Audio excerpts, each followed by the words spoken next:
Friend, welcome to our channel effective study. आज RRB MI का exam हुआ है, मिनिस्टर एंड आइसोलेटेड का। तो इसका shift one and shift two का कंबाइंड मैं आपको क्वेश्चन दिखा रहा हूँ कि क्वेश्चन क्या क्या आए थे, और रियल पेपर है। शिफ्ट वन में बीसीडी का फुल फॉर्म पूछा गया था, बाइनरी कोडेड डेसिमल। इसके बाद नेक्स्ट क्वेश्चन था इसमें स्थायी बंदोबस्त या इस किसके कार्यकाल में हुआ, तो ये था लॉर्ड कॉर्नवालिस और 1793 में। इसके बाद इसमें नेक्स्ट क्वेश्चन था गहिर माथा नेशनल पार्क जो है वो for the protection of which species, मतलब किस स्पीसीज को बेसिकली प्रोटेक्ट करता है, तो वो करता है ऑलिव रेडली सी टर्टल को। ठीक है। इसके बाद इसमें नेक्स्ट क्वेश्चन पूछा गया था लॉ ऑफ इक्वलिटी के संबंध में, और इसका एग्जैक्ट क्वेश्चन नहीं मिला है कि बेसिकली इसमें क्वेश्चन क्या था, लेकिन समानता के अधिकार से संबंधित एक क्वेश्चन था। इसके बाद इसमें एक नेक्स्ट क्वेश्चन पूछा गया था लॉ ऑफ इनर्शिया का, यानी जड़त्व का नियम पूछा गया था कि कई अगर आप एक कार में बैठे हो और कॉर्नर से टर्न किया जाए तो आप एक साइड झुक जाते हैं, उसका मेन क्या कारण है, तो न्यूटन का फर्स्ट नियम था जड़त्व का नियम, जिसे बोलते हैं एफ बराबर एम ए। एफ बराबर एम ए। ठीक है, नोट डाउन कर लेना है इसको। हो सकता है आपसे नेक्स्ट चीज पूछी जाए, और हो सकता है इस तरीके से पूछा जाए कि किसी अगर ठहरी हुई चीज में अगर आप किसी टुकड़े या डंडे से प्रहार करते हो तो वो जो है अस्त व्यस्त हो जाती है, तो उसका मेन कारण क्या है, उसमें धूल के कण का उठने का कारण क्या है, तो आप बोलोगे जड़त्व का नियम। इसके बाद एक डिस्प्लेसमेंट पे था कि क्वेश्चन, यानी कि किसी वस्तु को अगर ऊपर से गिराया जाए तो उसकी kinetic energy and potential energy, जो स्थितिज ऊर्जा है, गतिज ऊर्जा है, उनमें क्या परिवर्तन होगा। तो दोनों ही कंडीशन में क्या होगा, जो वो अगर अपनी जगह से हिलेगी तो वो उसकी गतिज ऊर्जा और स्थितिज ऊर्जा में वृद्धि होगी।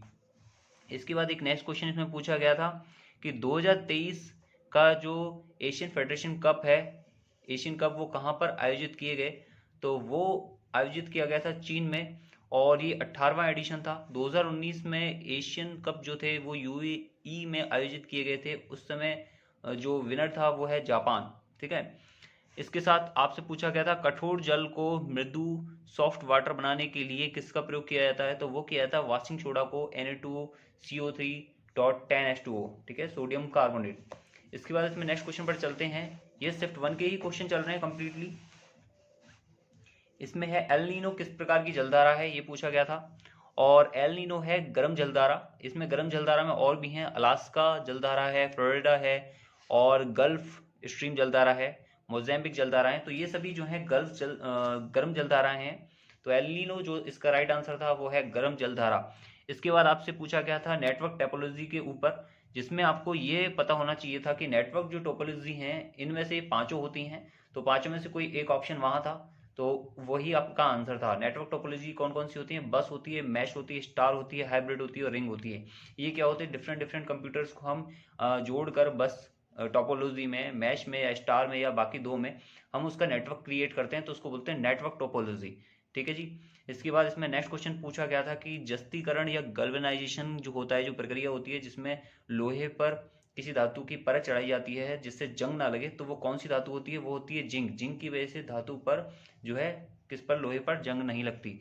इसके बाद इसमें नेक्स्ट क्वेश्चन पूछा गया था शिफ्ट वन में ही कि who is the founder of depressed classes association, तो डॉक्टर भीमराव अंबेडकर जो थे वो इसके फाउंडर थे, और इसको 1930 में फाउंडेड किया गया था।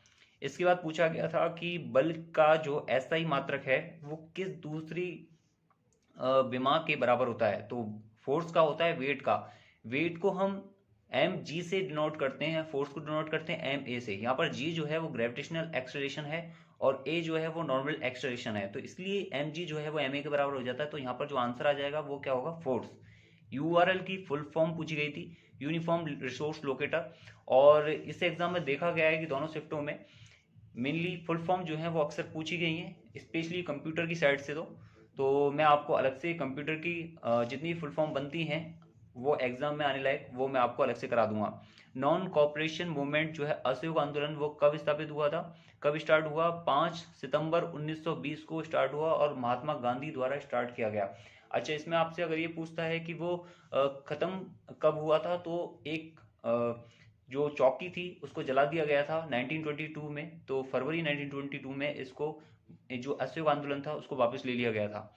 इसके बाद नेक्स्ट क्वेश्चन इसमें पूछा गया संवाद कौमुदी समाचार पत्र के जो संस्थापक हैं, जो संपादक हैं, वो कौन थे, तो राजाराम मोहन राय थे, और 1819 में इसको इन्होंने संपादित किया था। इसके साथ आपसे इसमें अगर ये पूछा जाए कि यह किसके बेसिकली किसके पर्पस से चलाया गया था। तो सती प्रथा उस टाइम पे चलती थी, उसकी समाप्ति हेतु चलाया गया था और सती प्रथा का पूरा श्रेय जाता है राजा राम मोहन राय को।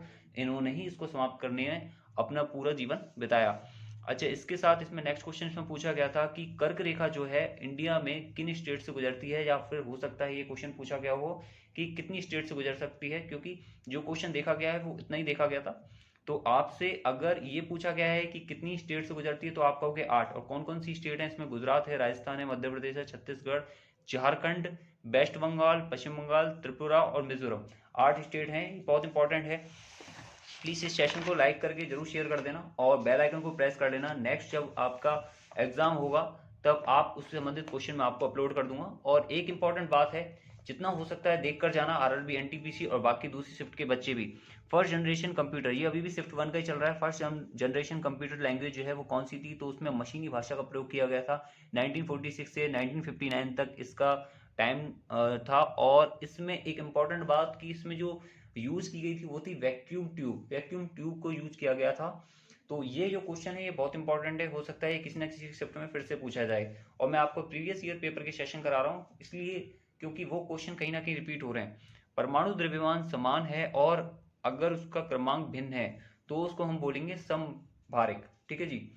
इसके बाद नेक्स्ट क्वेश्चन इसमें पूछा गया था बैंक का रेगुलेशन जो है वो कौन करता है? सारी बैंक का रेगुलेशन जो है जो इंडिया की सेंट्रल बैंक है वो करती है। इंडिया की सेंट्रल बैंक है आरबीआई, जो एक्ट लगाती है 1934 एक्ट के थ्रू ये चीज करती है। ठीक है।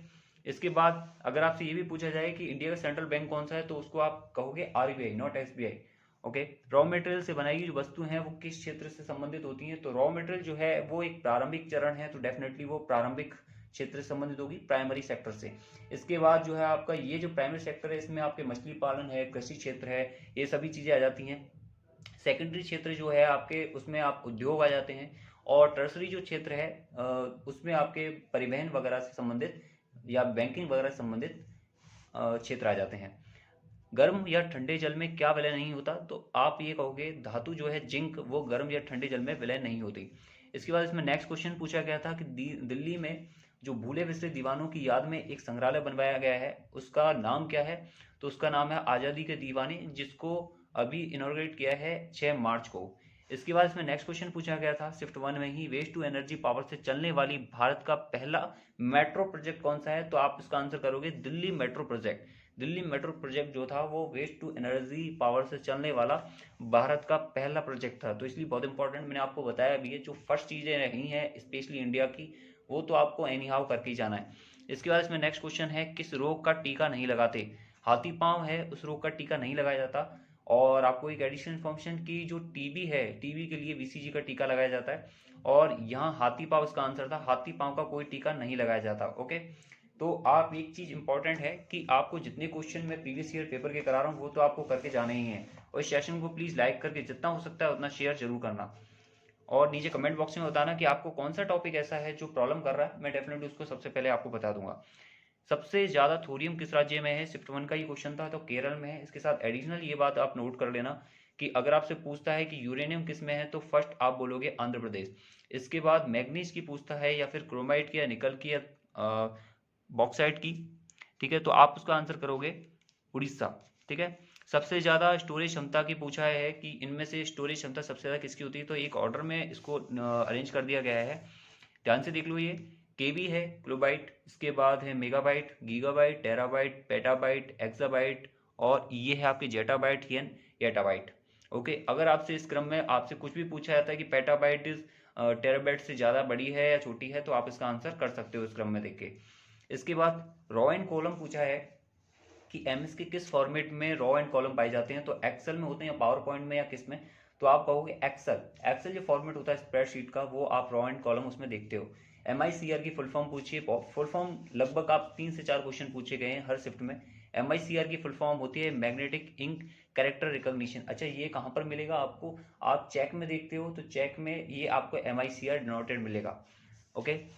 इसके बाद आपसे पूछा गया था कि गिनीज बुक ऑफ रिकॉर्ड में हाल ही में एक मेला जो है उसको दर्ज किया गया है, वो है कुंभ मेला। इसके बाद नेक्स्ट क्वेश्चन एक देखो यहाँ से, हाँ, ये जो आपका 29वां है, ये जो क्वेश्चन यहाँ से लेके आप जो चल रहे हैं ये शिफ्ट 2 के क्वेश्चन है, एमआईसीआर वाला, गिनीज बुक ऑफ रिकॉर्ड वाला। 5 सेकंड में आपको 18 किलोमीटर पर आवर से 36 किलोमीटर पर आवर हो गई एक गाड़ी की स्पीड, तो आपसे पूछा था एक्सेलरेशन बताओ, और ये जीके में था ये क्वेश्चन। इसको आप मैथ या रीजनिंग में इंक्लूड नहीं करोगे, ये जीके में ही क्वेश्चन है। तो ये जो शिफ्ट 2 के क्वेश्चन चल रहे हैं, शिफ्ट 1 के 28 क्वेश्चन मिले हैं, और शिफ्ट 2 के क्वेश्चन में ये क्वेश्चन काफ़ी इंटरेस्टिंग है। इसमें आप देखो ए जो है वो क्या होगा, ए सिंपली इसमें आप किस तरह से निकालोगे, जो डिफरेंस है स्पीड का और आपका जो टाइम है उससे आप डिवाइड कर दोगे। अब यहाँ पर ये kmph से है तो डेफिनेटली इसको 5/18 के थ्रू आप मीटर पर सेकंड स्क्वायर से कन्वर्ट करोगे। ओके, तो आपका आंसर कितना आ जाएगा, 1 मीटर पर सेकंड स्क्वायर। ये बात क्लियर है। इसके बाद नेक्स्ट क्वेश्चन है, इसमें वायरस के शिफ्ट 2 का चल रहा है, वायरस के कारण होने वाली बीमारी। अब देखो यहाँ पर टाइफाइड, मलेरिया, मम्स, इन 3 ऑप्शन मिले हैं। तो 3 ऑप्शन में से टाइफाइड जो है वो बैक्टीरिया से होती है, मलेरिया जो है प्रोटोजोआ से, और मम्स जो है वो इसका आंसर था वायरस के कारण। और मैंने इसके लिए अलग से एक वीडियो आपको प्रोवाइड कर रखी है, तो जाकर उसको देखो। विद ट्रिक मैंने आपको बताया हुआ है, वायरस से, प्रोटोजोआ से, एक ही वीडियो में कंप्लीटली आपको बताया है। आपको 2-3 वीडियो सर्च करने के बाद मिल जाएगा, वो वीडियो सेक्शन में जाकर देखना। और ये बहुत इंपॉर्टेंट है जो मैंने आपको वीडियो प्रोवाइड की है, उसमें बैक्टीरिया, प्रोटोजोआ और वायरस जितने भी तरीके से बन सकता है क्वेश्चन, वो आपको वहाँ मिल जाएगा विद ट्रिक। ओके, ऑगोरिया विनिमय पुस्तक के लेखक के बारे में पूछा गया था, और हालांकि ये जो क्वेश्चन है इसकी ऑथेंटिसिटी को चेक नहीं किया जा सका है, तो ये क्लियर नहीं है कि इस क्वेश्चन में ये जो बुक है, ये इस बुक का नाम एक्चुअल में क्या है, क्योंकि सर्च करने पर इसके बारे में नहीं पता लग रहा है। और इसके बाद है शॉर्ट की पूछी गई थी, कॉपी की, तो कॉपी की शॉर्ट की होती है कंट्रोल प्लस के सी, और वहीं आपसे अगर पेस्ट की पूछी जाती है तो कंट्रोल प्लस बी कर दोगे।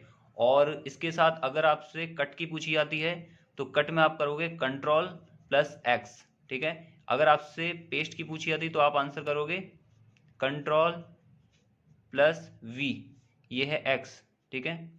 और इसके अलावा आपसे पूछा जाए कि पेंट की क्या है, प्रिंट की क्या है, प्रिंट करना, तो प्रिंट की होगी कंट्रोल प्लस के पी, ठीक है। ये तीनों चारों जो हैं आप अच्छे से नोट कर लो। और ये आपसे पूछा जाए, इनकेस अगर आपसे पूछा जाए कि अंडू की क्या है, तो अंडू की होती है कंट्रोल प्लस के जेड। लेकिन अगर आपसे रीडू की पूछा जाए, रीडू में आप क्या कर दोगे यहाँ पर वाई, ठीक है। रीडू मतलब पहले की चीज, आप पहले की चीज दोबारा से लेके आना।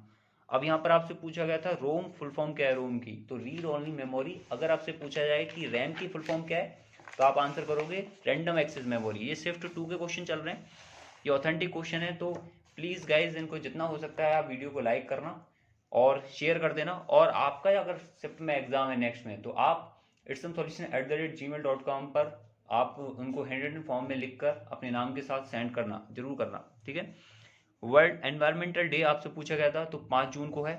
आईसीसी 2019 जो था वो कहाँ हुआ था, आईसीसी वर्ल्ड कप, तो ये हुआ था इंग्लैंड एंड वेल्स में कंबाइंड हुआ था। आईसीसी 2019 में क्वालिफाइंग टीम कितनी थी, तो 10 थी। हालांकि ये क्लियर नहीं हो पाया कि ये दोनों क्वेश्चन एक ही में थे या अलग अलग पूछे गए थे, किस तरह से था। इसके बाद COOH किसका फंक्शन ग्रुप है, तो ये है कार्बोक्सिलिक एसिड का। लेकिन अगर आपसे पूछा जाए CHO में, तो CHO है एल्डिहाइड का, और CO है कीटोन का, और OH है एल्कोहल का। तो ये आपसे पूछा जा सकता है नेक्स्ट में। इसके बाद WHO जो है, WHO नहीं sorry, who is the author of Vande Mataram, Vande Mataram के जो है ऑथर कौन है, तो वो है बंकिम चंद्र चटर्जी। इसके बाद अगर आपसे पूछा जाए कि जनगण मन के ऑथर कौन है, तो आप कहोगे रविंद्रनाथ टैगोर। और जो है वंदे मातरम जो है वो हमारा राष्ट्रगीत है, और जनगण मन जो है वो राष्ट्रगान है। Which of the following is input device के बारे में पूछा गया था कि इनपुट डिवाइस इनमें से कौन सी है, तो कीबोर्ड, माउस, ये सभी क्या है इनपुट डिवाइस है, जिनकी मदद से हम क्या है कोई डेटा जो है एंटर कर पाते हैं।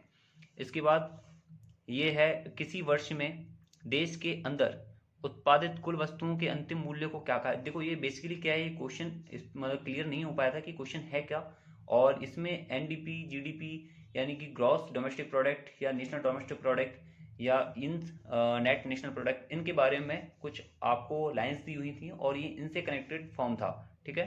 इसके बाद इसमें नेक्स्ट क्वेश्चन था शिफ्ट 2 में कि जवाहरलाल नेहरू जो पहले प्रधानमंत्री थे हमारे इंडिया के, उनका कार्यकाल क्या रहा था, तो 1947। देखो अगर आपको नहीं पता है कार्यकाल क्या रहा, तो उसमें भी आप आंसर कर सकते थे। कैसे, अगस्त 1947 में देश आज़ाद हुआ था, उसके बाद ही इनको प्राइम मिनिस्टर बना दिया गया था। तो 1947 अगस्त से 1964, और सबसे लंबा कार्यकाल इनका ही रहा है, ठीक है। तो ये तब तक रहे थे। ब्रेक लगाने पर सवारी आगे की ओर झुक जाती है, इसका कारण जड़त्व का नियम, पहला वाला F = ma। ठीक है। तो ये चीज़ याद कर लेना कि जब भी कोई वस्तु को रुक रही है और रुकने के बाद उसको हम क्या कर रहे हैं, मूव कर रही है, तो इसमें जड़त्व का नेम कहीं ना कहीं लग रहा है। Which comes first in food cycle, food cycle में सबसे पहले क्या आता है, फूड साइकिल में सबसे पहले आते हैं स्वेपोसी, ओके, इसको इंग्लिश में बोलते हैं ऑटो ट्रॉप, ठीक है। उभयधर्मी ऑक्साइड कौन से होते हैं, तो उभयधर्मी ऑक्साइड हैं आपके एल्युमिनियम ऑक्साइड, जिंक ऑक्साइड, ये सभी उभयधर्मी ऑक्साइड होते हैं।